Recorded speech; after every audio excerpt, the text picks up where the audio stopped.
ادھر ترکیہ نے آبنائے ہرمز کی بحالی کے لیے امریکی ناکہ بندی کی مخالفت کر دی ہے۔ ترک وزیر خارجہ حاکان فیدان کا بیان، کہا آبنائے ہرمز کھولنے کے لیے مسلح مداخلت کا نقصان ہوگا۔ ترکیہ پرامن طریقے سے آبنائے ہرمز کھولنے کا حامی ہے۔ جنگ بندی میں 45 سے 60 دن کی توسیع ممکن ہے۔ اسرائیل کے حوالے سے خبردار بھی کیا، کہا اسرائیل ایران کے بعد ترکیہ کو اپنا نیا دشمن قرار دے سکتا ہے۔ ایران اور امریکہ جنگ بندی میں مخلص ہیں، لیکن اسرائیل خلل ڈال سکتا ہے۔ اسرائیل کسی دشمن کے بغیر خود کو برقرار نہیں رکھ سکتا، کہا آبنائے ہرمز کھولنے کے لیے مسلح مداخلت کا نقصان ہوگا۔ ترکیہ پرامن طریقے سے آبنائے ہرمز کھولنے کا حامی ہے۔ جنگ بندی میں 45 سے 60 دن کی توسیع ممکن ہے۔ اسرائیل کے حوالے سے خبردار بھی کیا، کہا اسرائیل ایران کے بعد ترکیہ کو اپنا نیا دشمن قرار دے سکتا ہے۔ ایران اور امریکہ جنگ بندی میں مخلص ہیں، لیکن اسرائیل خلل ڈال سکتا ہے۔ اسرائیل کسی دشمن کے بغیر خود کو برقرار نہیں رکھ سکتا، کہا آبنائے ہرمز کھولنے کے لیے مسلح مداخلت کا نقصان ہوگا۔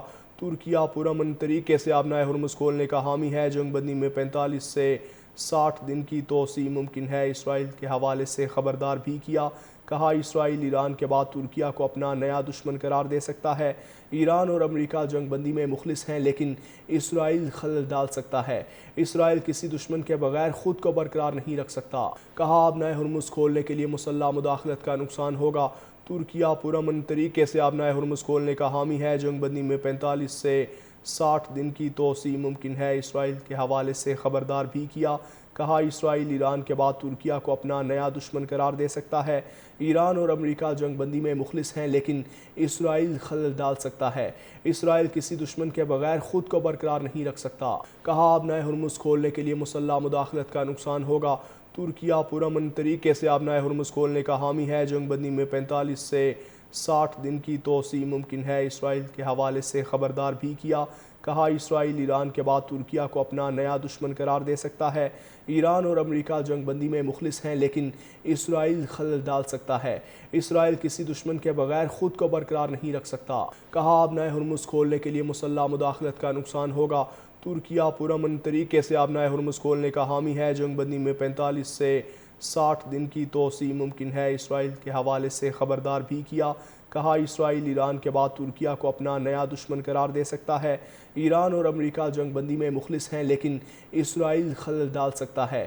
اسرائیل کسی دشمن کے بغیر خود کو برقرار نہیں رکھ سکتا، کہا آبنائے ہرمز کھولنے کے لیے مسلح مداخلت کا نقصان ہوگا۔ ترکیہ پرامن طریقے سے آبنائے ہرمز کھولنے کا حامی ہے۔ جنگ بندی میں 45 سے 60 دن کی توسیع ممکن ہے۔ اسرائیل کے حوالے سے خبردار بھی کیا، کہا اسرائیل ایران کے بعد ترکیہ کو اپنا نیا دشمن قرار دے سکتا ہے۔ ایران اور امریکہ جنگ بندی میں مخلص ہیں، لیکن اسرائیل خلل ڈال سکتا ہے۔ اسرائیل کسی دشمن کے بغیر خود کو برقرار نہیں رکھ سکتا، کہا آبنائے ہرمز کھولنے کے لیے مسلح مداخلت کا نقصان ہوگا۔ ترکیہ پرامن طریقے سے آبنائے ہرمز کھولنے کا حامی ہے۔ جنگ بندی میں 45 سے 60 دن کی توسیع ممکن ہے۔ اسرائیل کے حوالے سے خبردار بھی کیا، کہا اسرائیل ایران کے بعد ترکیہ کو اپنا نیا دشمن قرار دے سکتا ہے۔ ایران اور امریکہ جنگ بندی میں مخلص ہیں، لیکن اسرائیل خلل ڈال سکتا ہے۔ اسرائیل کسی دشمن کے بغیر خود کو برقرار نہیں رکھ سکتا۔